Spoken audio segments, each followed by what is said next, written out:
কদিন আগেই শোনা গিয়েছিল তাণ্ডব সিনেমার পাইরেসির কথা।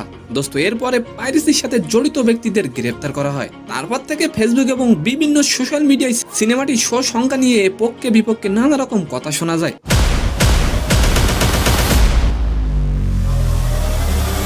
কেউ কেউ বলছেন সিনেমার সংখ্যা নাকি কমে গেছে, আবার কেউ বলছেন সিনেমা ফ্লপ হয়ে যাবে। দোস্ত, তবে এই বিষয়ে সবাইকে মূল সত্যিটা জানিয়ে দিয়েছেন প্রযোজক শাহরিয়ার শাকিল।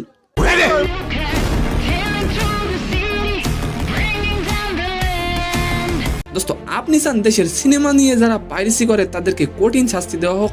অবশ্যই কমেন্ট করে যাবেন।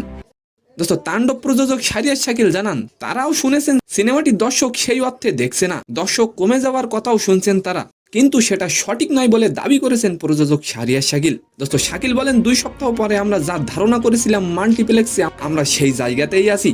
তিনি বলেন আমরা পাইরেটেড কপি সরিয়ে দিয়েছি। আসলে একটি শ্রেণীর সিনেমার সাফল্য নিয়ে গুজব ছড়াচ্ছে। দোস্ত, তিনি আরো বলেন এখনো সিনেমাটির সিনেপ্লেক্সের ব্রাঞ্চের 45টি শো রয়েছে। সব মিলিয়ে মাল্টিপ্লেক্সে এখনো 70টিরও বেশি শো আছে এবং তাণ্ডব সিনেমাটি এখন প্রতিদিন মাল্টিপ্লেক্স থেকে 40 লক্ষ টাকার বেশি ইনকাম করছে।